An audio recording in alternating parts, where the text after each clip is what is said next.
नमस्कार दोस्तों, advance classes online platform पे मैं ब्रजेश कुमार करंट अफेयर्स के साथ आपका स्वागत करता हूं। तैयार हो जाइए करंट अफेयर्स की बेहतरीन जानकारी के लिए। आइए देखते हैं करंट अफेयर्स की कुछ बेहतरीन जानकारी।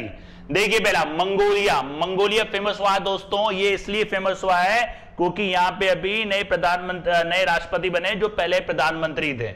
ये बने नए राष्ट्रपति, इनका नाम है खुरेलसुख। ये ध्यान रखना दोस्तों, खुरेलसुख। इनकी जो पार्टी है दोस्तों वो है मंगोलियन पीपुल्स पार्टी। ध्यान रखना दोस्तों, इनकी जो पार्टी है वो है मंगोलियाई पीपुल्स पार्टी। और ये जो जगह लेंगे दोस्तों, ये लेंगे खलतमा बतुल्गा की जगह लेंगे मंगोलिया के नए राष्ट्रपति, न्यू प्रेसिडेंट ऑफ मंगोलिया। और इसकी राजधानी ध्यान रखना दोस्तों उलन बाटोर इसकी राजधानी है। और इसकी मुद्रा ध्यान रखना दोस्तों, इसकी मुद्रा है मंगोलियाई तोंग। ध्यान रखना दोस्तों, मंगोलियाई तोंग। इसका मैप देखते हैं दोस्तों, ये आप देख सकते हैं दोस्तों। मंगोलिया किसका पड़ोसी है दोस्तों? चाइना का पड़ोसी है। अब जैसी बात है, अगर ये चाइना का पड़ोसी है तो इसको अपन अपना दोस्त बनाना चाहेंगे। जिस तरीके से चाइना पॉलिटिक्स खेलता है, भारत के पड़ोसियों को अपना दोस्त बनाता है, उसी तरीके से अपन क्या करते हैं, चाइना के पड़ोसियों को अपना दोस्त बनाते हैं। मंगोलिया के साथ काफी अच्छे संबंध है अपने। एक और देश थे दोस्तों वियतनाम। तो ध्यान रखना, मंगोलिया और वियतनाम के साथ अपने संबंध काफी अच्छे हैं क्योंकि ये चाइना के पड़ोसी हैं। ध्यान रखना दोस्तों, चाइना के पड़ोसी हैं और काफी बिजनेस भी अपन इनके साथ करते हैं। तो अपने पास जैसे चाइना के ऑप्शन में मंगोलिया और वियतनाम, इनके पड़ोसियों को अपन इंडिया ज्यादा इनको सपोर्ट करता है। वियतनाम को भी रक्षा मिसाइलें काफी सारी दी गई थी। मंगोलिया को लगभग $1 बिलियन की राशि लगभग दी गई थी, इसको सपोर्ट किया गया था। ध्यान रखना। और इसके ऊपर है दोस्तों रशिया, ध्यान रखना दोस्तों, इसकी राजधानी उलन बाटर। नेक्स्ट देखते हैं। नेक्स्ट देखिए, बाल श्रम के खिलाफ विश्व दिवस कब मनाया जाता है? Day against child labour. ध्यान रखना, चाइल्ड लेबर एक्ट आया था दोस्तों एक आपका, चाइल्ड लेबर एक्ट 1986, जिसमें 14 वर्ष से कम आयु के बच्चे कारखानों में काम नहीं कर सकें। कुछ एक कारखाने, काफी सारे कारखानों में उनके लिए बैन कर दिया गया था। जैसे कि मान लो कालीन निर्माण कारखाने, विस्फोटक सामग्री निर्माण कारखाने या अदर कोई केमिकल निर्माण के कारखाने। तो इस प्रकार का एक लाया गया था चाइल्ड लेबर के लिए। ध्यान रखना दोस्तों, चाइल्ड लेबर के लिए। और इसके लिए एक अनुच्छेद भी है, अनुच्छेद 24, आर्टिकल 24। ध्यान रखना दोस्तों, बाल अपराध बाल श्रम निषेध कहा गया है, इसमें बाल श्रम निषेध कहा गया है। और इसमें सजा का प्रावधान भी है, कम से कम 3 महीने, अधिकतम 1 साल की सजा। और जुर्माना भी है, कम से कम 10,000, अधिकतम 20,000, या फिर दोनों, सजा भी हो सकता है और जुर्माना भी हो सकता है। उसके प्रति जागरूक करने के लिए, रोकने के लिए ये डे मनाया जाता है, बाल श्रम के खिलाफ विश्व दिवस, world day against child labour. ध्यान रखना, world day against child labour. इसकी डेट ध्यान रखना 12 जून, इसकी डेट ध्यान रखना दोस्तों 12 जून। और राजस्थान में योजना भी आई है दोस्तों 12 जून को ही, बाल कल्याण योजना, जिनके बच्चों के माँ बाप कोविड-19 के दौरान गुजर गए तो उनके लिए सरकार काम करेगी। इसके बारे में डिटेल से भी आपको बताऊंगा। और ये जो संस्था है दोस्तों, ये बनाती है अंतरराष्ट्रीय श्रम संगठन, International Labour Organization, International Labour Organization, जिसकी स्थापना हुई थी दोस्तों 1919 में। क्या हुआ था दोस्तों? जलियांवाला बाग। ध्यान रखना दोस्तों, जलियांवाला बाग कहाँ हुआ था दोस्तों? अमृतसर में। और दिल्ली यूनिवर्सिटी में एक शहीद भगत सिंह की एक मूर्ति भी बनाई गई है। बताया था दोस्तों आपको 23 मार्च 1931, अगर याद हो तो आपको। मुख्यालय इसका जिनेवा में और इसके अध्यक्ष हैं गाय राइडर। ध्यान रखना दोस्तों, इसके अध्यक्ष हैं गाय राइडर। और इसका विषय थीम ध्यान रखना दोस्तों, act now and child labour, act now and child labour, इसकी थीम ध्यान रखना दोस्तों, act now and child labour. और 2002 में ये शुरू हुआ था, 2002 में ये शुरू हुआ था, ध्यान रखना दोस्तों 2002 में ये शुरू हुआ था। बाल श्रम के खिलाफ विश्व दिवस, राइट दोस्तों। चाइल्ड एक्ट लेबर के कब आया था? 1986 और 14 वर्ष से कम आयु के बच्चों के लिए कारखानों में प्रतिबंध के लिए प्रतिबंध लगाया गया था। आर्टिकल ध्यान रखना दोस्तों 24, आर्टिकल अनुच्छेद 24 के तहत दिनांक 12 जून 2002 में शुरू हुआ था और अंतरराष्ट्रीय श्रम संगठन इसको मनाता है। इसकी मुख्यालय जिनेवा में और इसके अध्यक्ष हैं गाय राइडर, राइट।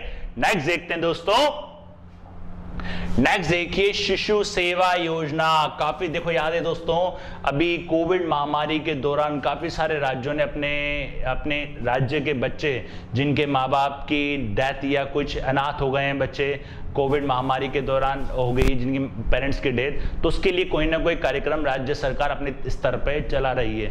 तो केंद्र सरकार ने भी चलाया है, 10 लाख तक का प्रावधान केंद्र सरकार ने भी किया, हर एक राज्य अपनी अपनी तरफ से ही काम कर रहा है। तो ये राज्य कौन सा है दोस्तों? असम। ध्यान रखना दोस्तों, असम। मुख्यमंत्री इसके हैं हेमंत बिस्वा शर्मा, हेमंत बिस्वा शर्मा, बिस्वा शर्मा। ये बताया था आपको, असम के 15वें मुख्यमंत्री। इसका जो उद्देश्य है दोस्तों, कोविड-19 के कारण अपने माता पिता को खो दिए उन बच्चों को वित्तीय सहायता। ध्यान रखना, मुख्यमंत्री शिशु सेवा योजना असम और पेरेंट चाइल्ड अनाथ बच्चों के लिए 3500 रुपए महीना, 3500 रुपए महीना। ध्यान रखना, कोविड-19 के कारण अपने माता पिता को खो दिया उन बच्चों के लिए वित्तीय सहायता 7,81,200 प्रत्येक लाभार्थी के नाम पर एफडी के रूप में दिए जाएंगे और 3500 रुपए प्रति माह वित्तीय सहायता 24 वर्ष के आयु तक उसको दी जाएगी। ध्यान रखना, 24 वर्ष की आयु तक उसको दी जाएगी। और 10 वर्ष से कम उम्र के बच्चों और लड़कियों जिनके अभिभावक नहीं है, राज्य सरकार ऐसे बच्चों को किसी बाल देखभाल संस्था में रखवाएगी और उनका पूरा भरण पोषण करेगी। ध्यान रखना दोस्तों, पूरा उनका भरण पोषण करेगी। तो 3500 रुपए प्रति माह 24 वर्ष तक, और 24 वर्ष के बाद जो इनके नाम पे एफडी है वो इनको दिए जाएंगे कोई व्यापार या कुछ करने के लिए। ध्यान रखना दोस्तों, 3500 रुपए महीना और 7,81,200 प्रत्येक लाभार्थी के नाम पर सावधि जमा। कौन सा राज्य है दोस्तों? असम। ध्यान रखना दोस्तों, असम इसको बोल सकते हैं, असोम। ध्यान रखना, असोम। और लास्ट लेक्चर में असोम फेमस हुआ था दोस्तों, किसके लिए? छठे नेशनल पार्क के लिए। बताया था मैंने आपको, असम का छठा राष्ट्रीय पार्क बना था। अगर आपने लास्ट लेक्चर्स देखे हो तो देखो दोस्तों, अगर आप कंटिन्यूटी लेक्चर देखते रहोगे तो 100% गारंटी है आपको करंट अफेयर्स का रिवीजन करना नहीं पड़ेगा, क्योंकि ऑटोमेटिकली क्या होगा, जब उससे जुड़ी कोई खबर आएगी तो ऑटोमेटिकली आपका माइंड क्लिक कराता, अच्छा ये इसलिए फेमस हुआ था, याद रखिएगा। राइट दोस्तों, नेक्स्ट देखते हैं। नेक्स्ट देखिए, पहला फुली स्टिल्ट। ध्यान रखना, फुली यही है, पहला फुली स्टिल्ट वॉरशिप। वॉरशिप मतलब आप बोल सकते हो लड़ाकू जहाज, युद्धक जहाज। देश किसने तैयार करा है? रूस ने तैयार करा है। अब इसकी खासियत क्या है दोस्तों, ये देख सकते हो आप, फुली स्टील का बना हुआ है, पूरी स्टील का है, पूरी तरह से स्टील टेक्निक से लैस। इससे इसका पता लगाना मुश्किल है, इसका पता लगाना रडार से मुश्किल है, तो ये पूरा बनाया गया है। याद रखिएगा दोस्तों, ये पूरा बनाया गया है और अगले साल तक नौसेना को सौंपा जाएगा। अगले साल तक ये नौसेना को सौंप दिया जाएगा और ये नौसेना जहाज पनडुब्बियों का पता करके उन्हें नष्ट करने में सक्षम है। ध्यान रखना, पनडुब्बियों को पता लगाकर उनको नष्ट करने में ये सक्षम है। पूरी तरह से स्टील है दोस्तों, इसका पता लगाना मुश्किल, लेकिन ये पता करके नष्ट करने में सक्षम है। और यह युद्धपोत क्रूज मिसाइलों, तोपखानों से लैस होगा। क्रूज मिसाइलों और तोपखानों से ये आपका लैस होगा, फुल्ली स्टील। ध्यान रखना दोस्तों, रशिया, रूस। ध्यान रखना, रूस। अब रूस आपके माइंड में आया होगा, सोचो क्या क्या करा होगा रूस ने। एक तो रशिया ने स्पुतनिक वैक्सीन बनाई और जानवरों के लिए वैक्सीन बनाई, बताया था मैंने आपको, व्लादिमीर पुतिन यहाँ के राष्ट्रपति 2024 तक रहेंगे, ध्यान रखना। और रशिया के साथ अपनी मीटिंग भी हुई थी, रशिया के साथ अपनी मीटिंग भी हुई थी। तो ये ध्यान रखना दोस्तों, कौन सा पहला किसने बनाया दोस्तों, ये रशिया ने। काफी अच्छे संबंध अपने रशिया के साथ। ये देखिए नेक्स्ट, भारत पे आपको दिख रहा है, और ये पेबैक रिवॉर्ड पॉइंट, ध्यान रखना पेबैक कौन सी आपकी रिवॉर्ड पॉइंट है। ये आपकी रिवॉर्ड पॉइंट है। भारत पे द्वारा पेबैक इंडिया का अधिग्रहण किया गया है। अब भारत पे ने क्या करा है, पेबैक इंडिया का अधिग्रहण कर लिया है। अब पेबैक इंडिया के अधिग्रहण के बाद जो इससे जुड़े हुए थे बैंक थे, जैसे कि अमेरिकन एक्सप्रेस, ICICI वगैरह जुड़े हुए थे, उन्होंने अपनी हिस्सेदारी इसमें से कम कर ली है। ऑफलाइन व्यापारियों और ग्राहकों को पुरस्कार देने के लिए पेबैक इंडिया का अधिग्रहण किया है। पेबैक इंडिया को इसने टेक ओवर किया है, ध्यान रखना दोस्तों, पेबैक इंडिया को टेक ओवर किया है। और इस अधिग्रहण के बाद पेबैक इंडिया स्वतंत्र रूप से काम करेगी। पेबैक इंडिया जो है वो स्वतंत्र रूप से काम करेगी इस टेक ओवर के बाद, याद रखना, इस टेक ओवर के बाद। और ये सौदा होगा दोस्तों, ये होगा आपका $30 मिलियन का, ध्यान रखना दोस्तों, ये सौदा होगा आपका, ये होगा $30 मिलियन का ये सौदा होगा। और भारत पे की स्थापना 2018 में, मुख्यालय नई दिल्ली और अश्नीर ग्रोवर, ध्यान रखना इसके जो हैं CEO वो है अश्नीर ग्रोवर, राइट। भारत पे ने किसका टेक ओवर करा है, पेबैक का, ध्यान रखना पेबैक का टेक ओवर किया है। नेक्स्ट देखिए, एशिया पैसिफिक उत्पादकता चैंपियन पुरस्कार, Asia Pacific productivity champion award, ध्यान रखना उत्पादक तो बोलते हैं प्रोडक्टिविटी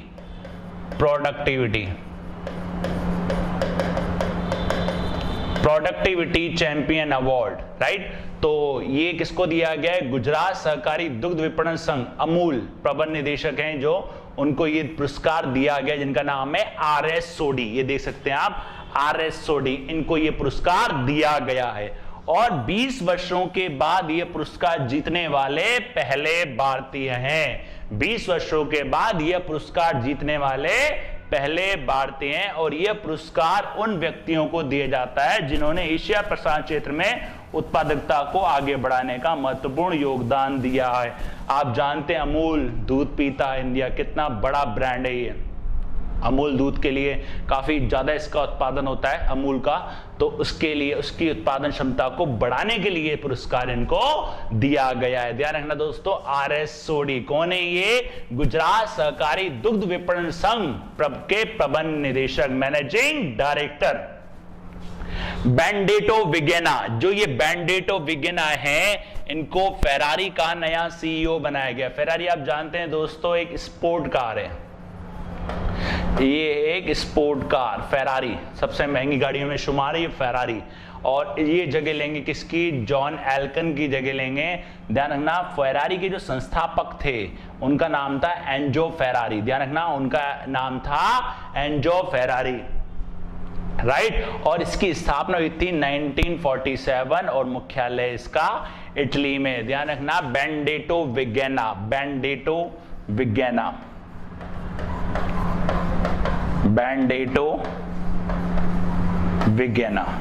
फेरारी के नए CEO, ध्यान रखना फेरारी के नए CEO। नेक्स्ट देखते हैं दोस्तों, नेक्स्ट देखिए डेबी हैविट फुटबॉल एसोसिएशन की पहली महिला अध्यक्ष, ध्यान रखना फुटबॉल एसोसिएशन कहाँ के, इंग्लैंड, ध्यान रखना इंग्लैंड, फुटबॉल एसोसिएशन इंग्लैंड की पहली महिला अध्यक्ष, स्थापना इसकी 1986 में, और ये इंग्लैंड की रहने वाली हैं, ध्यान रखना ये इंग्लैंड की रहने वाली हैं। बस फेमसली ये है क्योंकि ये इसकी बनी अध्यक्ष हैं जो पहली महिला हैं, राइट। तो ध्यान रखना डेबी हैविट। नेक्स्ट देखते हैं ग्लोबल लिवेलेबिलिटी इंडेक्स, जीवित रहने योग्य, जीवित रहने योग्य एक भी इंडेक्स आया है जिसमें ऑकलैंड आप बोल सकते हो। जो ऑकलैंड है वो वर्ल्ड की सबसे बढ़िया सिटी है रहने के हिसाब से, रहने योग्य। अब इसको तैयार कराया दोस्तों economic intelligence unit, economic intelligence unit द्वारा ये तैयार की गई है और इसमें पहले नंबर पर है ऑकलैंड। अब ये जो तैयार की गई है दोस्तों, ये तैयार की गई है कोविड-19 को नियंत्रित करने वाले शहरों को इसमें शामिल किया गया है। जिसने कोविड-19 को नियंत्रित करा है उसको इसमें शामिल किया गया और बढ़िया उन्होंने काम करा है। तो शीर्ष पर है ऑकलैंड, ध्यान रखना, न्यूजीलैंड, और इसके बाद है ओसाका जापान, तीसरा है फिर एडिलेड ऑस्ट्रेलिया। और सबसे कम रहने वाले शहर, सबसे कम जिन्होंने कोविड में वो हासिल नहीं की, सबसे कम बात करें 132 नंबर पे लगभग इसमें ली गई है 132 कंट्री। दमिश्क कहाँ पड़ता है दोस्तों? सीरिया में। फिर लागोस नाइजीरिया, और फिर port Moraceae Papua New Guinea, Papua New Guinea, ये सबसे कम रहने वाले शहर। तो ध्यान रखना ग्लोबल जीवित रहने योग्य जिन्होंने कोविड-19 नियंत्रित करने वाले शहरों में सबसे अच्छा काम इन्होंने किया है। तो दमिश्क सबसे खराब और ऑकलैंड सबसे अच्छा, ध्यान रखना सबसे अच्छा, राइट। नेक्स्ट देखते हैं। नेक्स्ट देखिए डिग्गो सिंह। जो डिग्गो सिंह थे इनका हाल ही में निधन हो गया है। अब जो डिग्गो सिंह थे ये एशियाई खेलों में स्वर्ण पदक विजेता थे, ध्यान रखना एशियाई खेलों में स्वर्ण पदक विजेता थे और पूर्व बॉक्सिंग स्टार, और इनका हाल ही में निधन हो गया है। हाल ही में इनका निधन हो गया है और ये मणिपुर के निवासी थे। कहाँ के निवासी दोस्तों? मणिपुर के। 1998 में इनको अर्जुन पुरस्कार दिया जाता है दोस्तों खिलाड़ियों को, ध्यान रखना खिलाड़ियों को। एक द्रोणाचार्य पुरस्कार भी होता है दोस्तों, वो दिया जाता है किसको? कोच को, और ये दिया गया किसको? खिलाड़ियों को, ध्यान रखना, राइट। और 2013 में इनको पद्मश्री पुरस्कार से सम्मानित किया गया था, पद्मश्री पुरस्कार से सम्मानित किया गया। ध्यान रखना डिग्गो सिंह किससे संबंधित, कौन सा क्षेत्र में इनका? खेल, ये खेल से आपके संबंधित हैं, खेल से, राइट दोस्तों, ध्यान है डिग्गो, राइट। ये थे आपके करंट अफेयर्स की बेहतरीन जानकारी। जुड़े रहिए चैनल के साथ, बने रहिए। मिलते हैं नेक्स्ट लेक्चर में नेक्स्ट नई करंट अफेयर्स के साथ, तब तक के लिए धन्यवाद।